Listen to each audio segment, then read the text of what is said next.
Please welcome Philo Hermans. A very good afternoon, everyone, and welcome to my talk, Reusing Reusable Livewire Components. So before we dive in, a little introduction. My name is Philo, and like Neko said, I'm from the beautiful city of Amsterdam.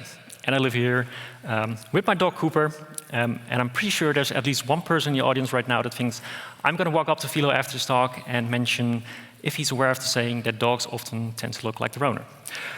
Watch out, I might start barking. Just kidding. So, little fun fact, 11 years ago, I was actually right here at the very first LARACON EU. And pixels were a bit more expensive back then, but I'm actually sitting right there in the audience. And I still remember that I was pretty nervous meeting all those people in real life. And this time I decided, why not be on stage, be a bit nervous, do some live programming while I'm at it, because that never goes wrong. Burr's famous last words.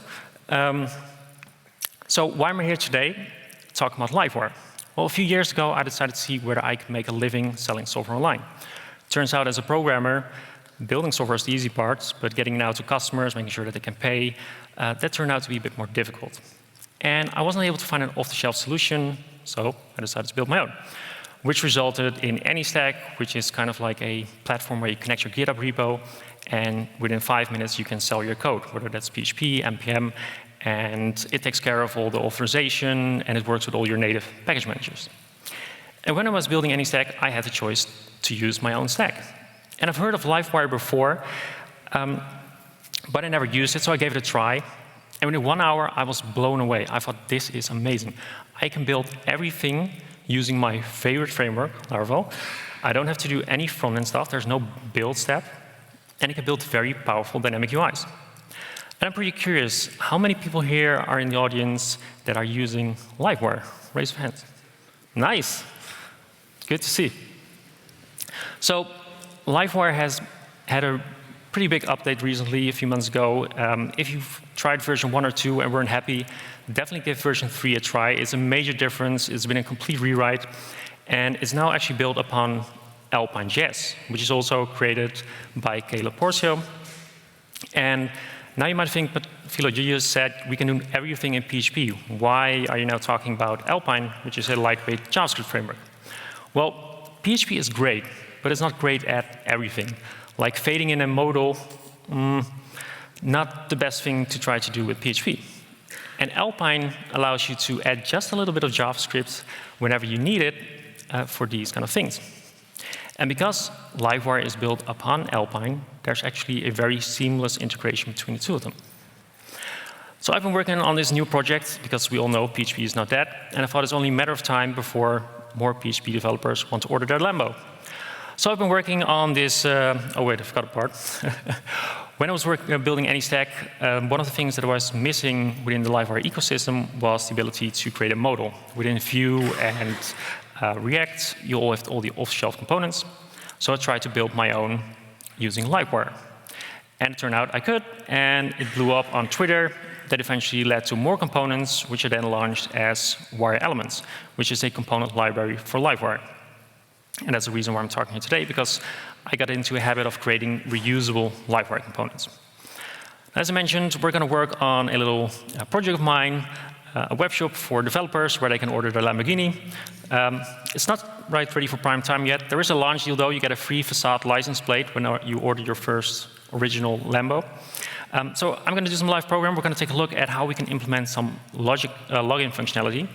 But instead of redirecting the user to the login page, we're actually going to build a dynamic modal that allows the user to log in. The modal should then disappear, and any UI that is related to the state of a user being logged in or not, that it should update dynamically. So let's dive in.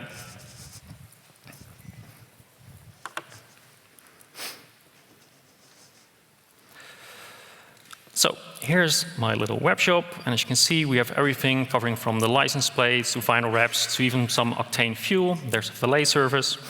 And today we want to take a look at the login functionality. So right now, it doesn't do anything.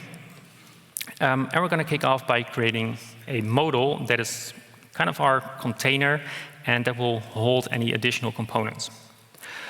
So if we head over to our editor and open up a terminal, we can start by creating a new modal component. So we can do PHP artisan Livewire make, and we'll do modal. And a Livewire component is pretty similar to a Blade component in that sense that it has a view and an associated class. So our first step is to go into our app file, app layout file, and all the way at the bottom of the page, we are going to include this Livewire component.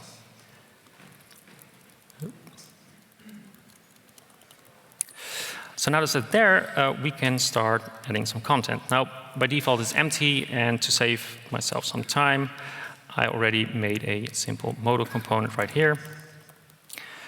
And if we switch back and refresh the page, you can see that we now have our modal. But it's currently there all the time, and that's not what we want, of course. And this is where we get into Alpine.js. So if we switch back and we actually dive into this little Blade component, it's just a simple wrapper for a modal. Now we can use Alpine very easily. Alpine doesn't really have the notion of a component. You can basically turn any element into a Alpine sort of object. And all you have to do is X data. Now this is an Alpine sort of component. And we can pass an object, and we want to, of course, track the state of this modal, where it should show or not. So in this case, I'm going to state, and here we're going to have a value called show. I'll set it to false by default. And the next step is to use a Alpine directive called x show. And we can do state show, and now if we switch back, you can see that the modal is hidden. Now if we refresh without the cache, you can see that we do have a little flicker. We can solve this by adding x cloak, and this will ensure that the modal remains hidden until Alpine is fully initialized. So great, the modal is now gone. Next step is to make sure that it's visible when we click the login button. Now the login button should eventually dictate which component that we want to see, because that allows us to reuse the modal from anywhere and just specify which component we want to see and have it show up. So if we head over to our profile bar, you can see that it currently has a simple logic where if you're logged in, you will see your name and the logout button, or otherwise you see the login button. So what we can do is we can use wire click, which is similar to a JavaScript or a native on-click event, but it gives us access to specific Livewire helpers. So in this case, we can use the dispatch helper to dispatch an event. So we could say modal.open. And now when we click the button, this event is dispatched. Now we need to make sure that we're actually listening to this. So if we switch back to our modal component, what we can do here is we can add an init function, and Alpine will automatically call this function when this component initializes. By the way, everything that starts with the X, you can all abstract this away into a separate JavaScript file. So for the sake of this demo, I got everything in the same view. But if you want to have this extracted, you can do this. So here we can use the global Livewire object and listen for modal.open. And once this event occurs, we want to change the state.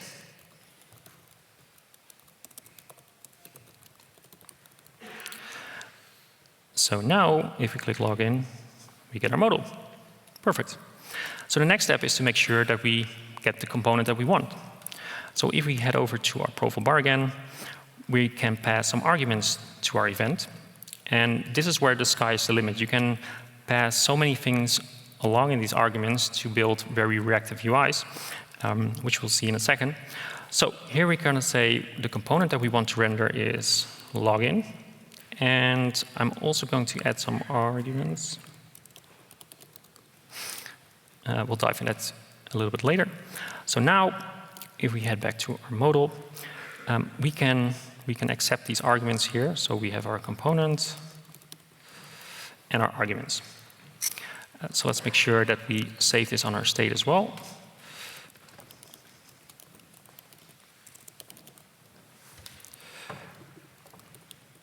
And our arguments. So right now, this state is fully on the client side. And because Livewire is built upon Alpine, there's a very seamless integration. So what we can do, instead of having this state object, we can actually use entangle and reference state. And And this will actually ensure that the state between our front end and back end is kept in sync. Now, by default, in Livewire 3, everything is deferred. So it won't make a request to the backend to update components unless something is triggering a request. Now, in this case, we want to update our components every time the state is changed. So we can use the live modifier to instruct Livewire to keep the data in sync all the time, anytime the state object changes. So now if we switch to our model components, we can add the public property here that is going to contain our state. And to show you that the state is actually synced, we can actually say show is equal to true. And now we should see the modal straight away. And that's the case. So the data is already kept in sync. Now, passing along arrays is a way to do this, but there's also an option to pass an object around so you get autocomplete. So I've already gone ahead and made a modal state object. Get rid of all of this. And if we look at this class, you can see that it's very simple. It just accepts a constructor that has the same values, so a Boolean, whether we show or hide the modal, the component that we want to render, and any arguments. And we implement a wireable interface. Now, if you're unfamiliar with Livewire, the state of a component is stored on the client side. So any object that we want or have, we need to instruct Livewire on how this can be stored on the client side. And we do this by returning an array, so it can eventually be stored as a JSON object on the client side. So here you can see that we turn our object representation into an array. And when we get our data back from Livewire, we reinitiate the object with our values. So if we go to our modal, we are going to add a mount method. And we're simply going to initiate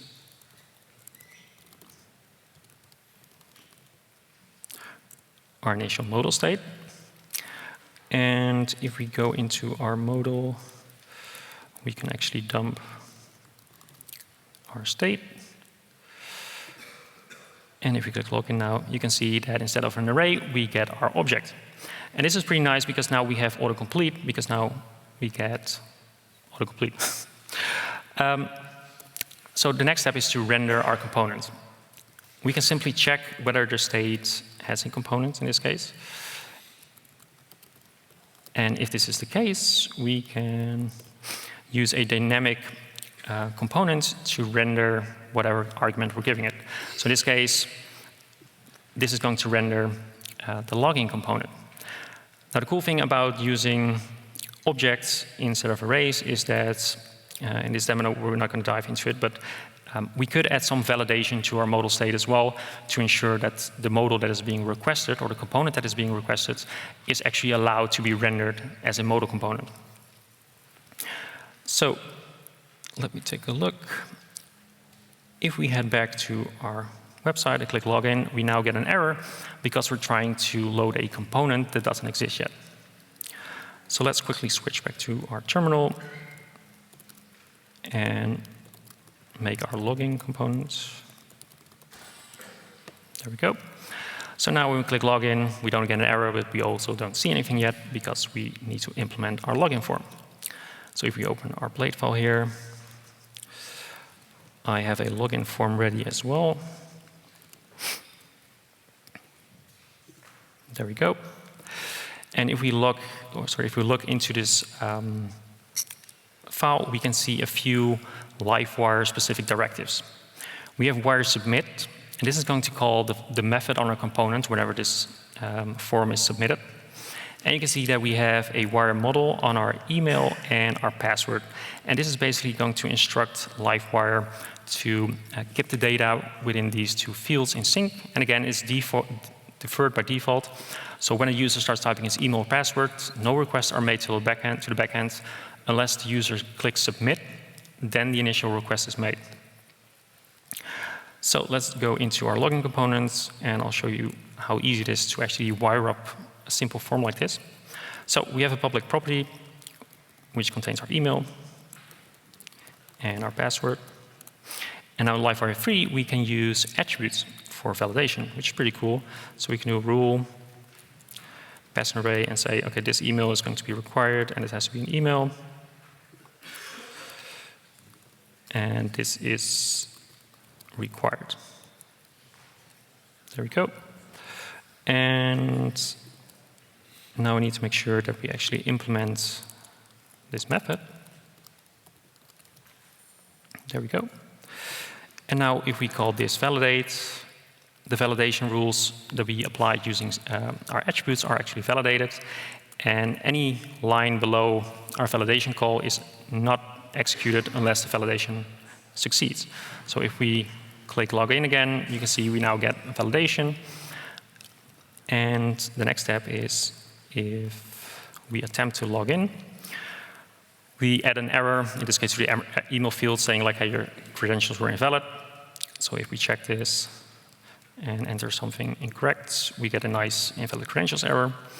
But if we log in successfully, the error disappears, but the modal is still there. And as you can see, the login button still shows login unless we refresh the page. So the next step is to make sure that the modal is hidden whenever we successfully log in.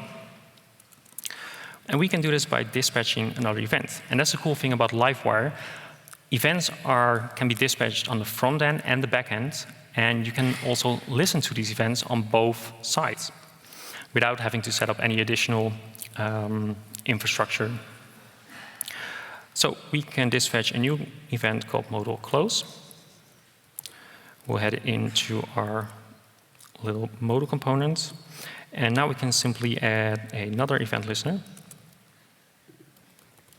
for our close event. And we're going to set show to false. So now when we log in, the modal should disappear. There we go. But we still have the login button on the top right corner that still says login, even though we're logged in. Because if you refresh, you can see that it updates. So to solve this, we can use another event. We can dispatch user login. And now whenever user is logged in, we get two events, modal close and user login. And the cool thing is that we can use another attribute to have components re-render based on events. So if we go to our profile bar, all we have to do on a class level is use our on directive and set user logged in. So now this component will start re-rendering whenever this event occurs. So if everything works as expected, we should now see the modal disappear and have the UI update. And we didn't refresh the entire page, just this individual component is re-rendered. And Livewire is smart enough to know which component should be re-rendered, so it's very efficient. Now, you might recall in our profile bar that we also had the option to pass some arguments. Now, in Livewire v3, it is possible to lazy load components. So let's say you have a very intense calculation that needs to be done when a component is loading. We can actually defer the loading and show the component once it's ready to be shown. So let's say we are going to add an argument called lazy and set this to true. We can then head over to our modal component itself. And here we're going to say this component should be lazy loaded if our state contains the argument called lazy. And by default, we'll set it to false. So now, if we click login, we don't see that much of a difference because our form renders rather quickly. But let's say we have a very complex login form. It needs to make certain API calls, whatever. So I'm going to quickly add a mount function here. And we're simply got a 3-second sleep. So now if we refresh and click login, you can see that our initial modal is shown, and it takes 3 seconds for this deferred component to load. Now, this isn't the best user experience, so Livewire 3 also has the option to add a placeholder whenever you lazy load a component. This can be a default placeholder, but you can also create a placeholder on the component itself. So if we head back into our editor, we can actually add a placeholder function and return, in this case, an HTML snippet. It could also be a blade view. And this will now be used as a placeholder whenever a component is lazy loaded. So now we get a nice animation showing that our form is being loaded. So pretty cool. But if we look at our profile bar, this is a bit verbose. And I think there's a better way, and there is. So what if instead of this very long line, we can instead replace where I click with modal. And we're going to simply pass the first argument as a login.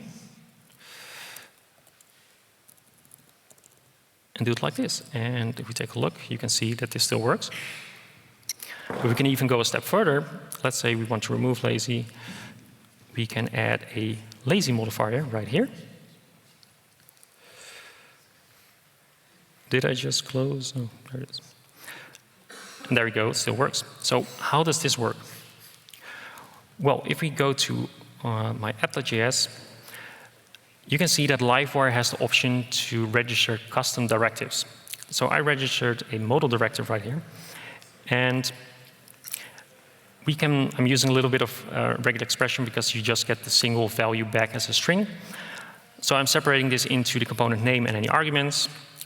Livewire also provides me with a directive object, and that automatically gives me any modifiers. So I can simply check, OK, does the lazy modifier exist? In that case, I'm going to append lazy to my modal argument.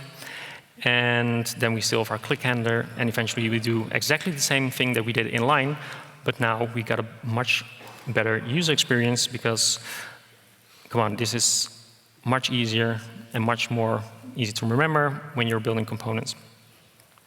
So in just a few minutes, we built a pretty dynamic modal, and unfortunately, there's only a limited amount of time. There's so much more that you can do with Livewire, and the sky's the limit. So I want to quickly show you what it looks like when you expand on these components and you combine these different event listeners. So here I have a simple table that uses a couple of these wire elements components. And for example, we can click Edit. We get a nice loading animation and a slide over. We can add a new user.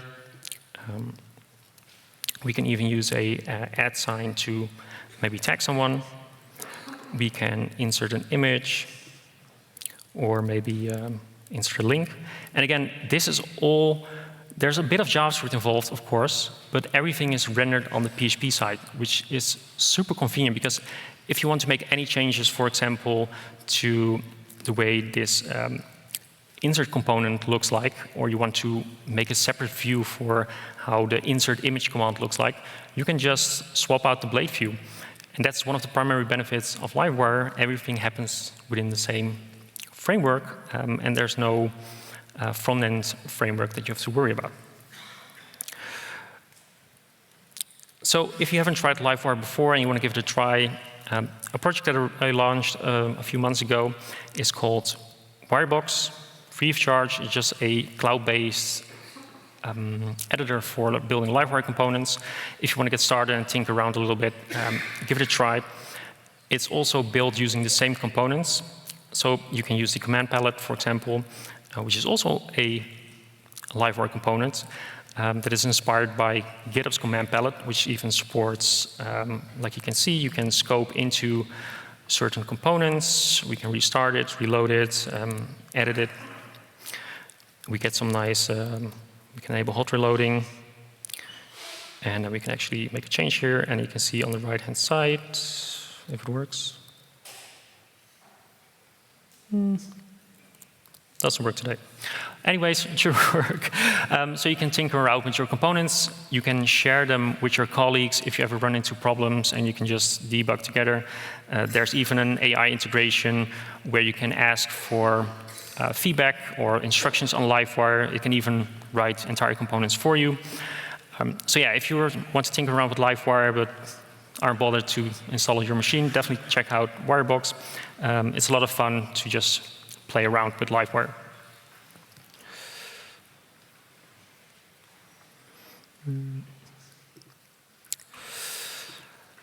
So this is, thank you so much for listening. I hope you enjoyed the talk, and thank you.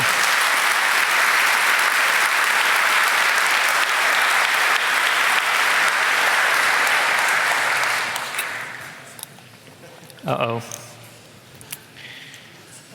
I got questions. So Steven is asking, how does Livewire deals with slow network? Good question. So definitely when you're working with a front-end framework like React or Vue, it's much easier to account for slow network requests. Livewire does now have certain options which allow you to add like a placeholder to give you feedback to a user that a request is loading.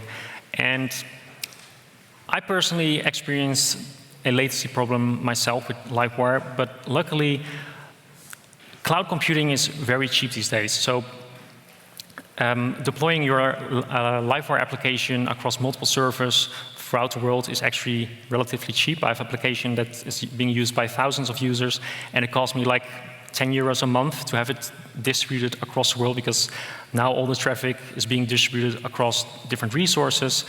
They have slow latency, and yeah, it isn't that expensive to run. So it is one of those things you have to think about when you're building Livewire components. Yes, there is a latency.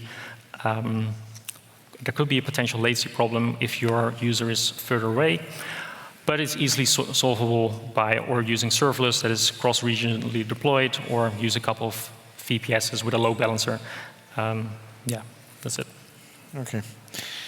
And now, the other guy. I'm asking for a friend. How do I get some hair like that?